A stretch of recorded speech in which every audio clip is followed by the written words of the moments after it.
Bonjour à tous et bienvenue dans le point G avec un G comme géographie. L'objectif, mieux comprendre ensemble un bout du globe.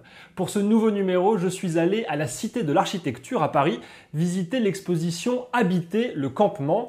Cette exposition s'intéresse à un objet très géographique, contrairement à ce qu'on pourrait croire, il s'agit de la tente. La tente est en effet utilisée dans de nombreuses situations qui intéressent les géographes. Ça sert par exemple à vivre quand on est nomade, à voyager quand on est touriste, ou tout simplement à s'abriter quand on fait la conquête de nouveaux territoires, quand on doit vivre loin de chez soi, ou quand on n'a pas les moyens de vivre ailleurs. Hasard du calendrier, l'exposition a démarré au mois d'avril, c'est-à-dire quelques jours à peine après le début du mouvement Nuit debout, une grande mobilisation politique, d'abord place de la République à Paris, puis dans de nombreuses villes de France, pour lutter contre la loi travail, et ça a pris la forme d'immenses villages de tentes qui se sont installés un peu partout en France. C'est une lutte politique d'un nouveau genre qui se met en place avec Nuit debout, et on va l'analyser avec 7 questions simples. Quelle est la puissance politique, et géographique aussi, de la tente ? Et on y répond comme d'habitude en 3 points. Point 1. La tente, une nouvelle façon de contester. La contestation avec des tentes façon Nuit debout, c'est quelque chose de finalement assez récent. Leur naissance, c'est en 2011 avec 2 mouvements, l'un en Espagne, l'autre aux États-Unis. Côté espagnol, c'est à Madrid, le mouvement des indignés, Los Indignados, et du côté des États-Unis, ça se passe à New York et ça s'appelle Occupy. Ces 2 mouvements sont très éloignés géographiquement et pourtant, à l'époque déjà, ils partagent de nombreux points communs.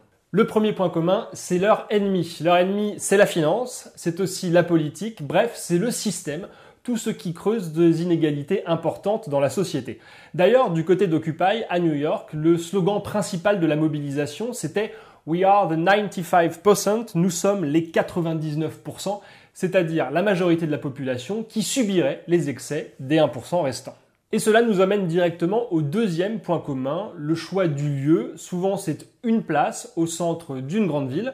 C'est très évident pour Occupy puisque les contestataires se sont installés à Zuccotti Park, c'est-à-dire en plein Manhattan, à 2 pas de Wall Street, la principale place financière des États-Unis. Du côté de la place de la République, c'est un tout petit peu l'inverse. Il y a une grande statue, le symbole de la République, qui serait un petit peu le symbole à défendre contre les excès de l'économie et de la politique.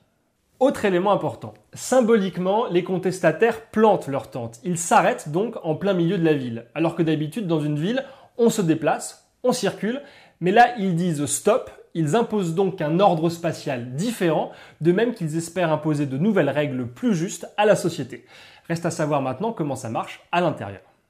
Point 2, la vie du camp. S'intéresser à la vie du campement, c'est quelque chose de primordial, car il n'y a pas de parti politique, pas de syndicat, pas de militants. C'est le camp lui-même, par son organisation, qui contient, qui est même la revendication politique. Et ça, pour le géographe Michel Lusso, ça s'appelle le performatif spatial, c'est-à-dire une façon de critiquer une organisation sociale à travers un dispositif spatial.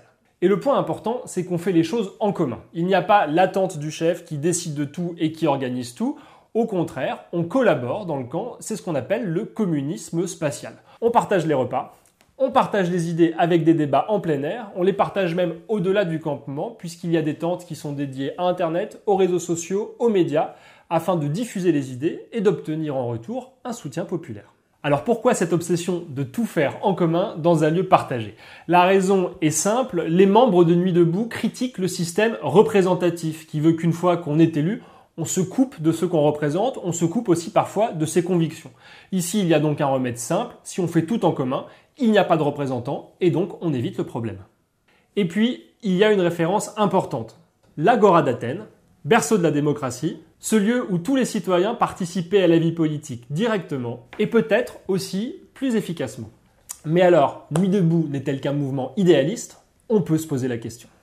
Point 3. Les campements contestataires sont-ils voués à l'échec ? On souhaite évidemment le meilleur avenir possible à Nuit debout, mais il faut tout de même constater que le mouvement s'essouffle, comme avant lui, celui des indignés ou celui d'Occupy Wall Street. Reste à savoir pourquoi ça se termine comme ça.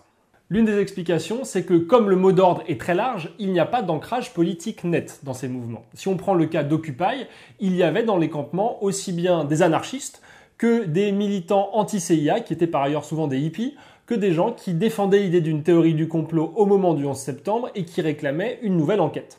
Chacun de ces mouvements constituait un petit quartier autour du mouvement Occupy, c'est très bien quand il faut débattre, mais à la longue, ça peut poser des problèmes pour l'unité du quartier et aussi du coup l'unité du mouvement tout entier. On peut donc dire que d'une certaine façon, ces mouvements finissent par s'arrêter à cause d'un échec spatial. Mais par contre, on peut se dire aussi que la réussite politique est finalement assez forte. Car cette occupation, qui était au départ une exception dans la ville, peut petit à petit devenir un modèle, un ensemble dont on va s'inspirer pour repenser les règles de fonctionnement de la société tout entière. Au départ, on critiquait le système, mais finalement, on essaie ensuite de le réinventer. C'est peut-être un peu utopique, mais en tout cas, c'est un joli programme.